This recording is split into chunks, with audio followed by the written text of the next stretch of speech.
नमस्कार दोस्तों, बाजार हाट न्यूज़ चैनल के एक नए एपिसोड में आप लोगों का बहुत बहुत स्वागत है। दोस्तों, तारीख है 15 दिसंबर 2021 और यहाँ पे बैंक निफ्टी का ऑप्शन एनालिसिस और बैंकिंग स्टॉक के एनालिसिस लेकर हाजिर हूँ। 16 दिसंबर 2021 यानी कि एक्सपायरी डे, वीकली एक्सपायरी के लिए देखेंगे यहाँ पर जो आज मार्केट में साइडवेज जोन, एक तरह का मैं साइडवेज ही कहूँगा क्योंकि बिल्कुल अपने प्रीवियस हाई के ऊपर जस्ट ऊपर गया और लो के नीचे यानी अपने प्रीवियस लो के अंदर में पुणे उस कैंडल के अंदर में ही ट्रेड करता रहा पूरा का दिन। हालांकि एक समय ऊपर जाने की कोशिश तो कर रहा था लेकिन फिर से गिरावट आया बाज़ार में और वहाँ से जो है फिर इसने नीचे की साइड के रैली दिखा दिया। तो ओवरऑल जो इसने आज नीचे के साइड की जो रैली दिखाया वो टोटल रैली आपको 104 पॉइंट माइनस का दिखाया, यानी प्रीवियस क्लोजिंग से अगर बात करें तो 104 पॉइंट नीचे क्लोज किया हुआ है। अभी भी हमारा इंपॉर्टेंट सपोर्ट जोन का है तो वो 36,500 का, जो कि कल का हमारा लो प्राइस था उसके आसपास हम 36,500 400 एक हमारा सपोर्ट जोन है। उससे अगर हम गिरते हैं नीचे तो 36,100 36,200 और 36,000 हमारा सपोर्ट एरिया बनेगा चार्ट के हिसाब से। इसके अलावा अगर हम ऊपर की तरफ बात करते हैं तो ऊपर हमारा जो रेजिस्टेंस एरिया है, इस कैंडल का अगर हाई पॉइंट को करते हैं 10 तारीख को तो उसका हाई था 37,153। आज का हाई देखते हैं तो 37,083 और कल का हाई देखते हैं तो 37,050 के आसपास में था। तो 37,100 और 37,200 ऊपर के साइड में एक छोटा सा रेजिस्टेंस एरिया वैलिड है। क्लियर है? बड़ा वाला रेजिस्टेंस एरिया कहाँ है? तो 37,500, ऊपर 37,500, नीचे 36,500। ये 1000 पॉइंट के रेंज में बैंक निफ्टी मूव कर रहा है।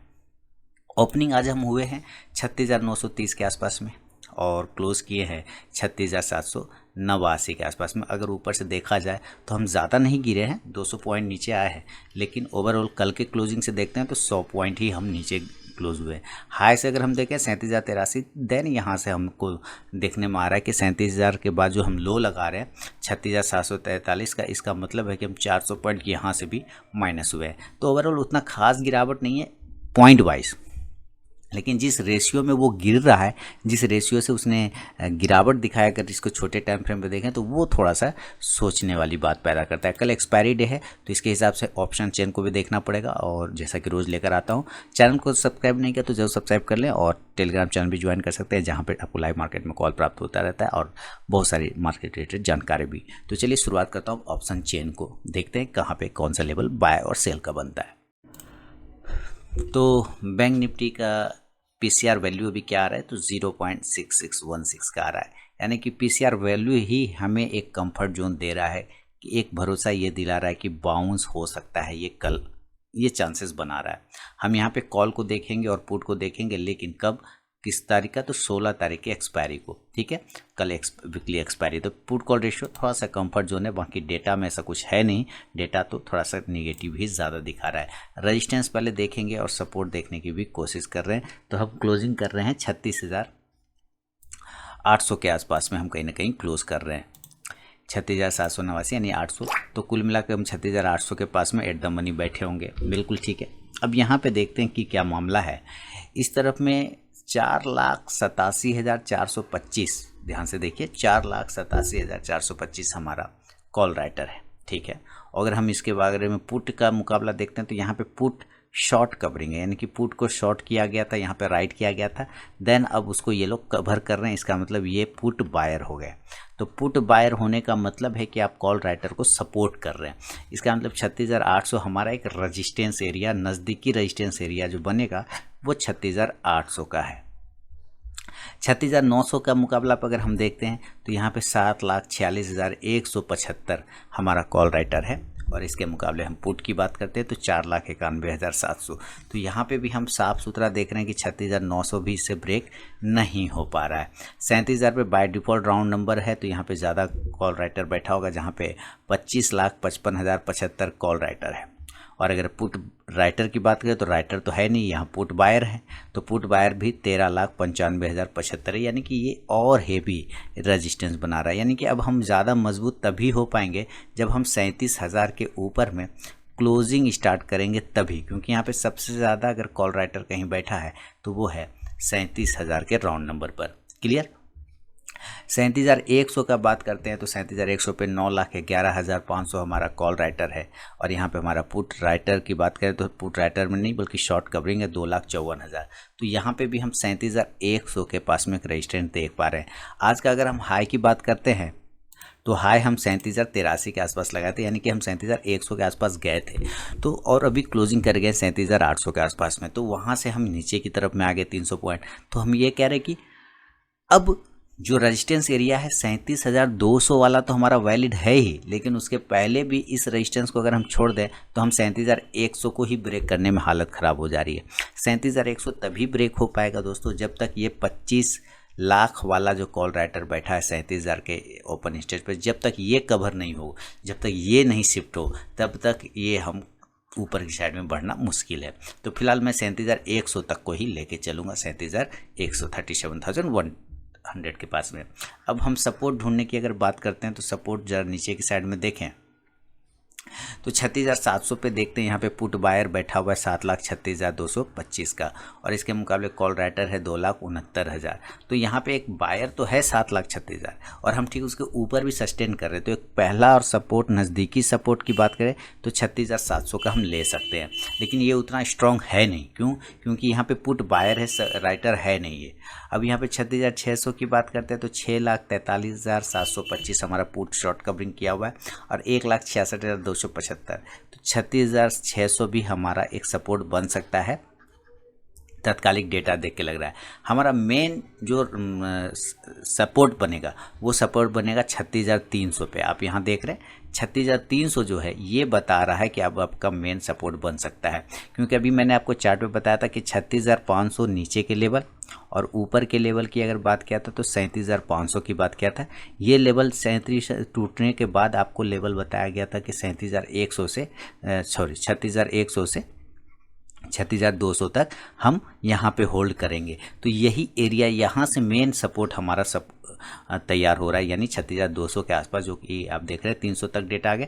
यहाँ पुट राइटर ओरिजिनल यहाँ से शुरू है तो यहाँ पे 6,04,000 के साथ में, लेकिन उसके पहले हम 36,500 पे भी एक अच्छा सपोर्ट ढूंढ सकते हैं, जहाँ पे 16,33,425 पुट में ओपन स्टेज है और कॉल में 2,84,925 है, यानी कि 36,500 अब जो हमारा मेन फोकस रहेगा वो 36,500 की तरफ हो सकता है। ये इंपॉर्टेंट लेवल एक बार यहाँ पे रुकना चाहिए निफ्टी, बैंक निफ्टी को। अगर ये नहीं रुकेगा तब तो भाई 36,400 आने में इसको देर नहीं लगाना चाहिए, 36,400 पर आ जाएगा और ये भी हमारा एक अच्छा सपोर्ट एरिया बन सकता है 5,09,750 के साथ। पुट में ओपन स्टेज है, कॉल में देखते हैं तो 48,950 है। तो नीचे की साइड में मैं 36,700, 600 और 36,500, 36,400 सपोर्ट ले रहे हैं और रेजिस्टेंस देख रहे हैं ऊपर तो 36,800, 900, 37,000, 37,100, 37,200 को भी हम अवॉइड करके चलेंगे, क्योंकि अभी तो इससे ये लेवल ही ब्रेक होना मुश्किल हो रहा है 37,100 का। तो ओपन इंटरेस्ट जो डेटा बता रहा है वो डेटा रेजिस्टेंस की तरफ इशारा कर रहा है। एक कंफर्ट जोन यही है कि हमारा पीसीआर वैल्यू थोड़ा सा अच्छा है, 0.66 के आसपास में है, जहाँ से एक बाउंस आने के चांस आपको बन सकते हैं। लेकिन चलते हम लोग ज़रा चार्ट पर और वहाँ पर लेवल निकालने की कोशिश करेंगे। चलिए चार्ट पे चलते हैं। चलिए अब हम अगर बाय करने की बात करें तो कहाँ पे बाय होगा, तो बाइंग क्या लग रहा है डेटा देख के और लेवल देख के, जो चार्ट भी मैंने बात किया उसके हिसाब से कहाँ बाइंग आएगी। देखिए क्लोजिंग हम 36,790 के आसपास करें, यानी कि हम 36,800 के आसपास कर रहे हैं। तो 800 पर ही हमारा एक छोटा सा रेजिस्टेंस एरिया है पहला। तो अगर आप अग्रेसिव ट्रेडर हैं तो आप 36,800 के ऊपर ही बाय कर लें, 36,800 के ऊपर। अगर सेफ ट्रेडर होंगे तो आपको बहुत पेशेंस का वेट करना पड़ेगा, 37,000 के ऊपर क्लोज करेगा तब, लेकिन इसलिए वहाँ पर आपको लेवल आने में टाइम लग जाएगा। तो एक छोटा, ज़्यादा बड़ी क्वांटिटी मत डालिए, मेरा मानना रहेगा कि एक छोटा क्वांटिटी ही डालें। 36,800 के ऊपर अगर निकलता है तो एक बार यहाँ पर बाइंग का चांस लिया जा सकता है।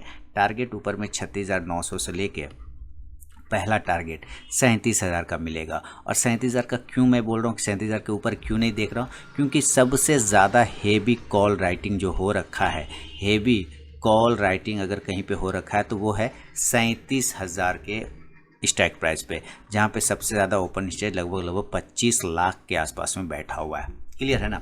और राउंड नंबर में भी हमारा रेजिस्टेंस एरिया वही के आसपास में यहाँ पर आ रहा है, जैसा कि आप यहाँ पे देख पा रहे हैं। तो एक बार यहाँ पे 36,900 से 37,000 के आसपास में टारगेट आएगा तो ज़रूर प्रॉफिट बुक करें।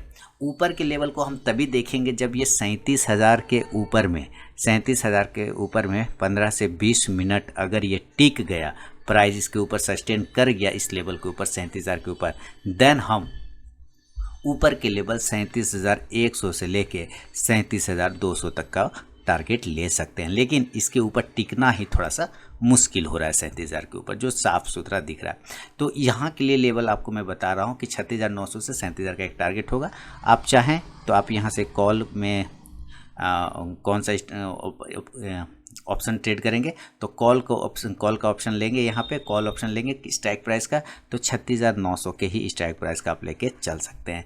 बहुत थोड़ा सस्ता वाला लेना होगा तो 37,000 का भी स्ट्राइक प्राइस लेके चल सकते हैं। क्लियर है।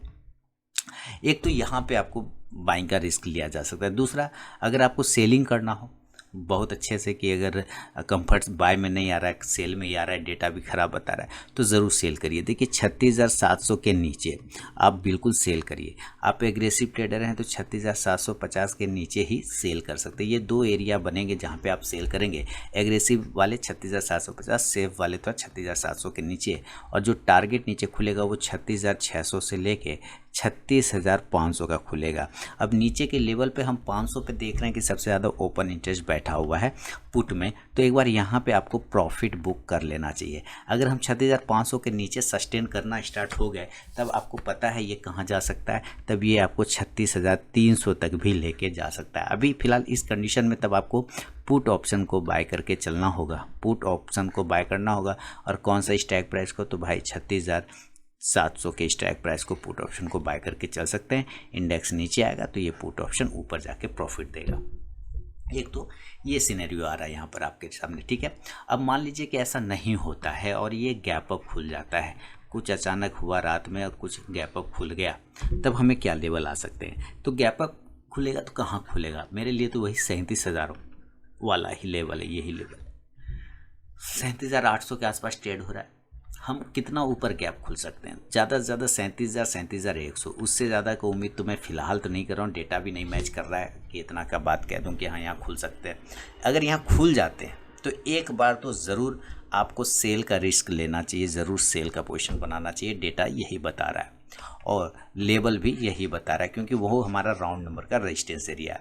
सेल करेंगे, टारगेट नीचे 36,900 से लेके 36,700 का एक टारगेट आपको देखने को मिल सकता है। देन आप यहाँ पे से पुट ऑप्शन को भी बाय करके चल सकते हैं। पुट ऑप्शन 37,000 के स्ट्राइक प्राइस का रहेगा। क्लियर। इंडेक्स नीचे आएगा तो ये पुट ऑप्शन ऊपर जाएगा। लेकिन ध्यान रखिए, अगर ये 37,000 के ऊपर खुलता है और 37,100 के ऊपर टिक जाता है, यानी यहाँ पे प्राइस जो है टाइम के साथ सस्टेन कर जाता है, देन मैंने फिर क्या बोला था कि वहाँ पे जो 25 लाख कॉल राइटर है वो ट्रैप हो जाएंगे। वो क्या होंगे, ट्रैप हो जाएंगे, फंस जाएंगे। तब वो लोग शॉर्ट कवरिंग करना स्टार्ट कर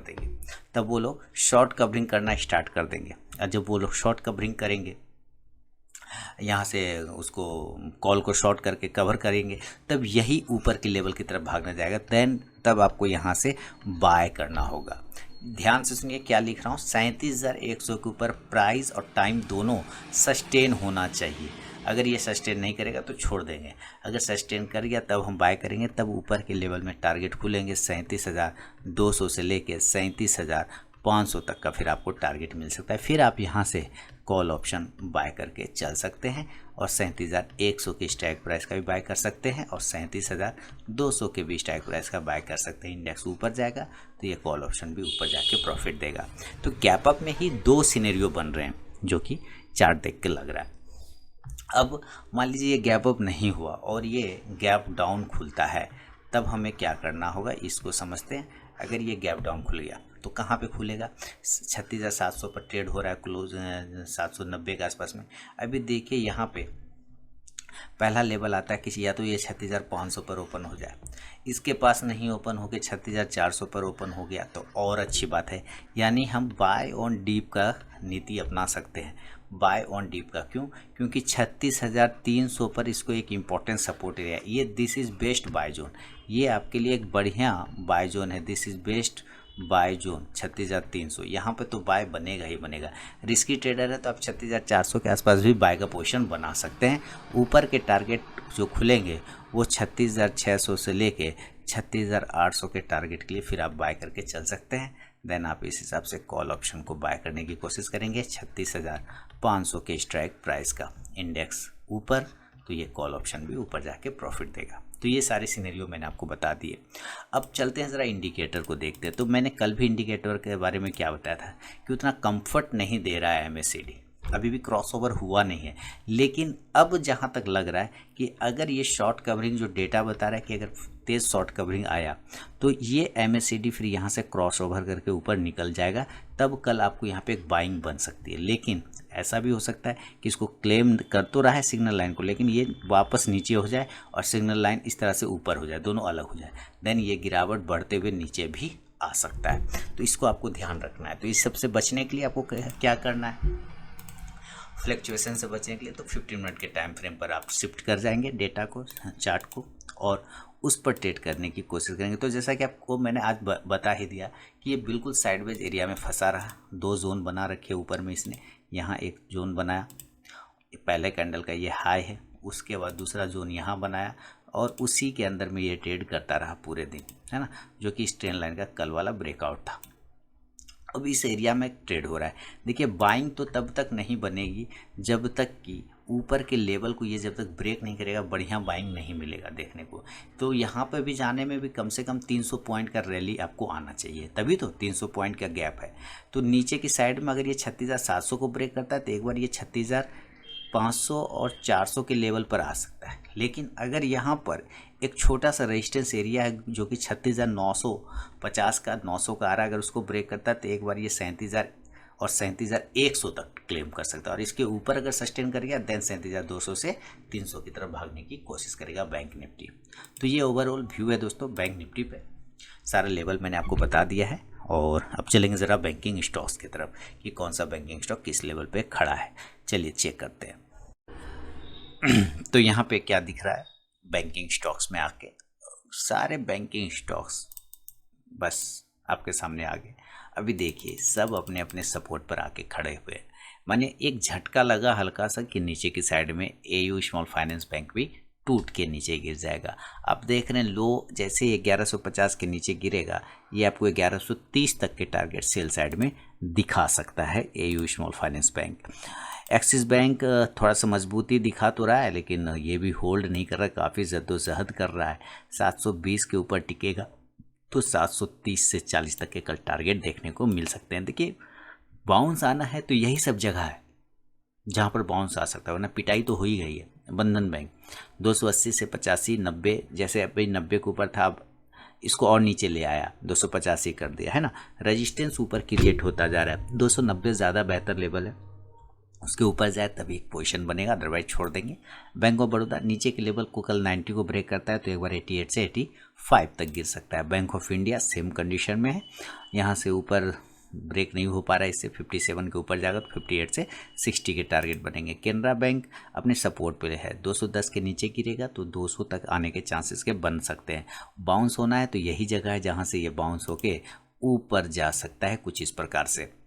फेडरल बैंक सब अपने अपने सपोर्ट को तोड़ता हुआ नजर आ रहा है, सब अपने अपने सपोर्ट को देख रहे हैं, काफ़ी ज़बरदस्त है ना। तो 88, 87 ये सारे लेवल हैं जहाँ से अगर ये तोड़ता है तो एक बार गिरावट बढ़ेगा और 85 से 83 तक लेके आ सकता है। HDFC बैंक 1500 के भी नीचे आने को तैयार बैठ गया ये तो। बहुत स्थिति खराब है। 1480 का एक सपोर्ट दिख रहा है, 1480 के पास आना चाहिए। कल अगर 1500 के नीचे ट्रेड करता है अपने लोएस्ट प्राइस के नीचे तो 1480 तक गिर सकता है। ऊपर जाने के लिए ऊपर रेजिस्टेंस है 1520 का, उसके ऊपर जाएगा तभी मजबूत होगा। आईसीआईसीआई बैंक 760 770 के ऊपर निकलेगा, 780 से 90। अदरवाइज नीचे 740 का एक सपोर्ट है, यानी 740 पर आके एक बार इसको रुकना चाहिए। IDFC first bank buy on dip करेंगे, लॉन्ग टर्म स्टॉक है, पोर्टफोलियो स्टॉक है, तो जब भी डीप मिले इसमें बाय का पोजीशन बनाना चाहिए लंबे समय के लिए। इंडियन बैंक फिलहाल अभी कोई भी पोजीशन नहीं बनेगा, पोजीशन 160 के ऊपर बनेगा, 160 के ऊपर बनाएंगे 170 के लिए। इंडसइंड बैंक की बात करते हैं, इंडसइंड बैंक में पिटाई हुई है काफ़ी पहले, तो इसी की पिटाई हुई। 950 के ऊपर निकलेगा तो एक बार 975 से 1000 के टारगेट दिखाएगा। कोटक बैंक 1900, अब देखिए धीरे धीरे ये 1900 पे आ गया। पहले ये 1950 का था, फिर 2000 के ऊपर गया, लेकिन जाने की कोशिश करते नहीं जा पा रहा है, लेकिन अब आ गया ये 1900, यानी अब कम से कम 1900 को ब्रेक करना होगा। रेजिस्टेंस क्रिएट होता जा रहा है, 1900 के ऊपर जाएगा तभी पोजीशन बनेगा। पंजाब नेशनल बैंक की बात करें तो इसको भी बाय ऑन डिप करना है, लंबे टाइम के लिए अभी कुछ भी नहीं करना है, लंबे समय के लिए खरीद के रखना है, इंट्राडे शॉर्ट टर्म नहीं करना है। आरबीएल बैंक 200 के ऊपर पोजीशन बनेगा, अदरवाइज अपने लो को ब्रेक करता है 189 को, तो एक बार ये 185 तक आ सकता है। स्टेट बैंक ऑफ इंडिया देखिए ये जोन है, इसके 480 के नीचे आने पे खराबी हो सकता है, 500 के ऊपर जाने पे मजबूत होगा। यूनियन बैंक 52 का रेजिस्टेंस एरिया है, फाइनली उसको ब्रेक करेगा तो अगर 56 तक जाएगा, अभी कुछ भी नहीं कर सकते इसमें। यस बैंक 15 रुपये के ऊपर सस्टेन करेगा तब एक अच्छा पोजीशन बन सकता है, अदरवाइज ये अभी इसी से 15 और 12 के बीच में घूमता रहेगा। तो ये है बैंकिंग स्टॉक और बैंक निफ्टी पे मेरा अपना व्यू। अगर पसंद आया तो ज़रूर फीडबैक करें, और टेलीग्राम चैनल ज्वाइन नहीं किया तो ज्वाइन कर सकते हैं लाइव मार्केट में कॉल प्राप्त करने के लिए। तो चलिए मिलूंगा नेक्स्ट वीडियो में, तब तक के लिए बहुत बहुत धन्यवाद।